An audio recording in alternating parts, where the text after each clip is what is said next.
Well, hello, and welcome. If you're new here, hi, my name is Angela. I am a board certified trichologist, which means that I know everything about the disease, science, and structure of both hair and scalp. I'm also a product research junkie, and if everything goes as planned, a cosmetic chemist to me. Today, we are going to talk about a question that I get frequently asked and every now and then, and that is on how I became a board certified trichologist. So if you're wondering how I got there and which steps I would recommend for you to do, then most definitely keep on watching. So I am a board certified trichologist right now for a little bit over a year, and which is super crazy because I remember like it was yesterday that I did my exams, and that was very nerve-wracking, but I made it. And I get the question a lot of the times on what I did, where I went to education-wise, if I would recommend it, and if I have any tips on, how to become a trichologist. So this is going to be my point of view. I really want to make that clear that this is my personal experience and my point of view. Someone else might have a totally different experience or point of view, but I really want to kind of explain which steps I took to get there and if I would recommend it or not, in which way, shape, or form. So how did I even get to this education? Well, I make a lot of hair tutorials and I'm really into hair care and researching a lot about it.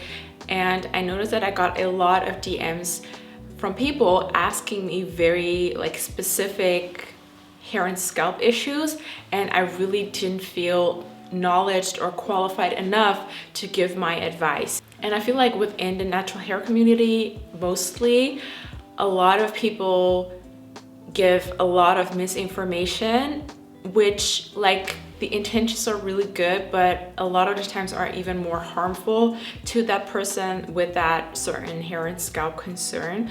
So I really did not want to be that person. I always believe in, having all the knowledge first before, sharing something like that. And Google just isn't enough for these things.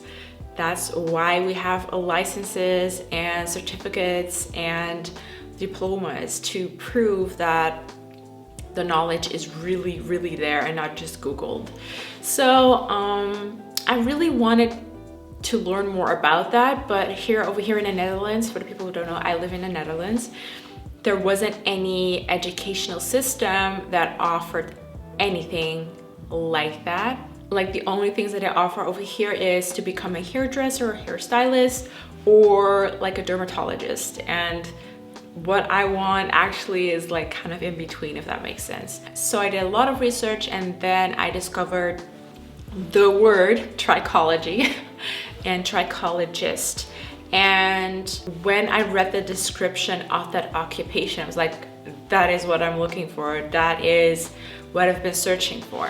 So I had something to go off of, and I researched if there are any studies for that, and again discovered that I wasn't in the Netherlands, but that would be or in the UK or in the US, in the States. During this time, it was almost pandemic, so because I don't live there, I was really looking for something that I could do online and hopefully have some in-person clinicals or something like that throughout my education, and I would just save up for traveling towards or the States or the UK to get that done, because I really wanted to do the field work as well. After a lot of searching and thinking, I ended up signing up to the World Trichology Society, and I did the full course there to become a board certified trichologist, a WTS board certified trichologist.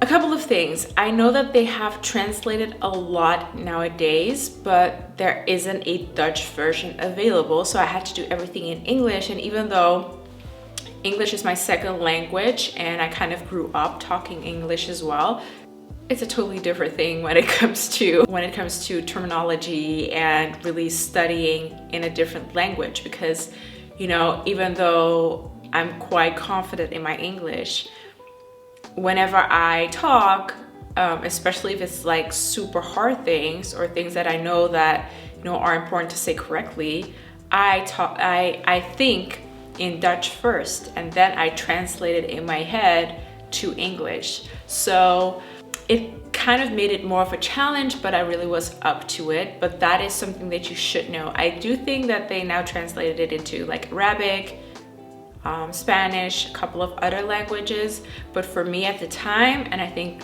now still, there wasn't a Dutch version available. So that made it a little bit harder for me.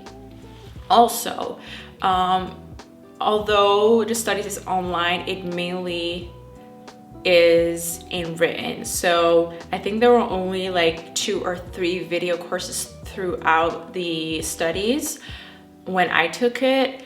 And other than that, it was just book work, reading, doing research. They had links included and books included that you could also invest in, but it was a lot, like 90% you really need to do yourself, and you need to be very self-disciplined. That can be a challenge to some. I really would suggest to only do it if you're really sure about it, and if you're really able to have like 1 or 2 days at least a week that you can fully spend on your education. Also, because you're really going into medical stuff, even some biology, neurology, like it's a lot of stuff to take in. And after every chapter, I think there are like about 30 chapters, you have to do a test and you need to send it over. Now, obviously, that's kind of the thing with doing it online. During those chapters, you could cheat. You could easily like search everything and write down the answer. I would really suggest for you not to, because, you know, you're paying with this. Also, that's also good to know, you paying this with your own money. And these tests have helped me out so much during my exams, because I already kind of was familiar with the way that they asked questions and which type of answers they wanted to see. So you need to finish the chapter first, send the test over, and only if they fully say that you've answered correctly, you can continue on to the next chapter. So there's no way that you can kind of like switch chapters or pick a chapter that you're like more familiar with to do. You really need to do it step by step. It's a lot of work, and sometimes it kind of seems like, why am I learning this? Because this has nothing to do with it. But like after a while, you do understand that hair and scalp issues are so much more than just that. Actually, 9 out of 10 times they're an indication of something else going on with your body that is wrong or that is bad. So there's a Facebook group that you can attend with other students. But other than that, like the whole period is very solistic. You really need to depend on your own, and you really need to make sure that you stick to your studies. There's also a certain amount of time maximum that you're allowed to do it in. I think it's 2 years. I ended up doing it in 1, only because COVID hit and I was quarantined. So I had way more time to study. But I think you have about 2 years to finish or to complete. You're allowed to ask questions, email them, whatever. And if you're part of the Facebook groups, there's also like a weekly live session discussing certain topics, and you can also put your questions in there. I do have to honestly say that I didn't pay attention towards that. A, because it was just a different time zone, and B, I already had so much time invested in studying that I couldn't add that up to it. Now, normally there's also a clinical that's 1 or 2 weeks to like in-house see and experience how treatments go, how you diagnose certain things, all that. But due to COVID, I wasn't able to do my clinical in person. Which was very unfortunate. So what I did was I replicated clinicals or consultations in real life with family and friends. I had a scope. I invested in that to see the scalp and the hair up close. I took all the steps that there's a video about it that you get, how to do a consultation. I send it over for feedback, and that is how I got my feedback, and also treatment wise. And we did the clinical via Zoom. It isn't ideal, but that is the way. There wasn't any other way to do so. So that was how I did my personal clinical. And the week after the clinical, we did the exams. I do have to say, the clinicals really make a difference, and really doing the consultations, doing the research, asking the questions, it makes such a huge difference, because it makes you very happy that you can implement it in real life, but also a lot of things that you learned previously all of a sudden start to click, and you're like, that makes a lot of sense, because look at what I'm seeing right now, or and so on and so on. The exams were tough. We were training in between clinicals. We also still had the theory that we went through, and I think we had a group of about 8 people from everywhere and nowhere. Well, mainly the States, and then you have me in the Netherlands. Time difference was also horrible, but in between the clinicals, we also had extra theory, and in between that, we also had to spontaneously answer questions. And this was kind of new, because you're so used to working on your own, and all of a sudden someone is asking you a question about it. So it was quite intimidating, because a lot was at stake. You knew that this was also part of your overall grade, how you participated and all that. So, but it also made it a lot easier, because you had to do a oral exam as well. So this kind of prepped you for that oral.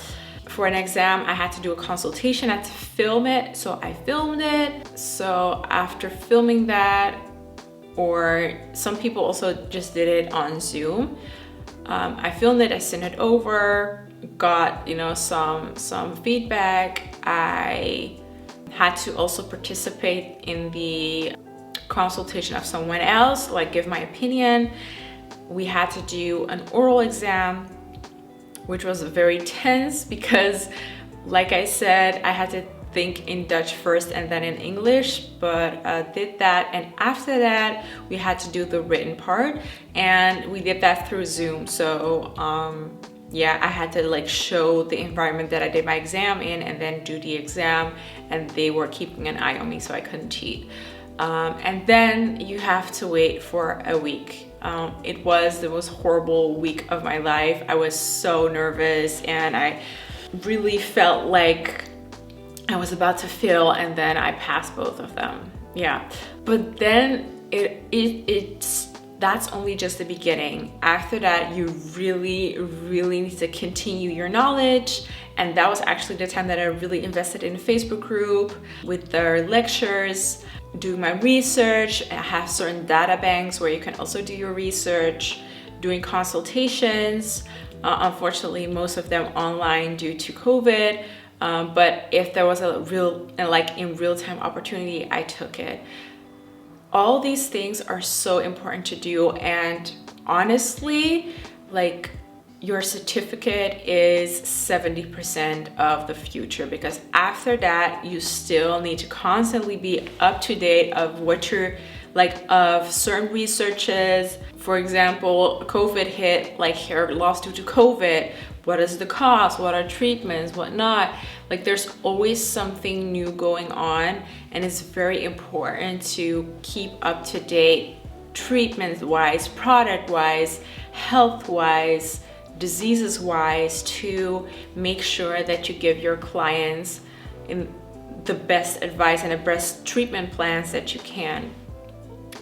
So I think that is like the shortest version of how I became a trichologist, but I learn each and every single day. And I think that that is key to like remaining a good trichologist.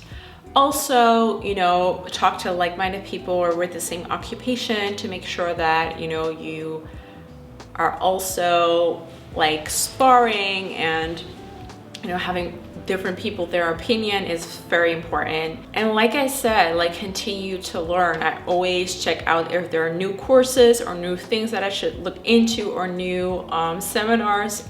I attend a lot of online seminars to like really keep up to date and also ask the questions that I might have. Would I recommend it? I would say I would recommend it if you really have the time to do so, and if you're actually already doing something within the hair or scalp field, because that is the only thing, especially here in the Netherlands, because it's something that is so unfamiliar that it is very difficult to only do this. And I hear it from a lot of people, even in the States, that it is very difficult to do this full time because it's just such a niche occupation to do. So if you can implement it into what you're already doing, then it would be perfect. If you're a hairdresser or stylist, or if you're a dermatologist, to really like give you an extra expertise and an extra service to offer. If you're just doing it to become a trichologist, I would say be prepared that it will be extremely hard to make a full-time living out of it, just because it's such a niche and people are still not really willing to pay the buck for your knowledge, because it's just still so new. So that's at least what I've experienced. But don't lower your price for these things, because like the education is extremely expensive and your knowledge is very useful and very beneficial for someone. So don't lower your price just because people are not willing to pay a certain amount. That's also a question that I get asked, like, do I do trichology consultation? I do them online mainly. So I will put a link down below to help you out. These are 1 hour trichology consultations where we really go in depth about your overall health and kind of find what the reasoning is why you're experiencing something, but also give you certain tips and tricks on hair care either way to make sure that you get the best out of the health of your hair and scalp. Okay, I think I covered most of it. If you have any questions, put them down below, then I will answer them. I'll also put the links of where I took my education and where I got my certificate, how to book a consultation, etc., down below. Please stay safe, and I will see you in the next one.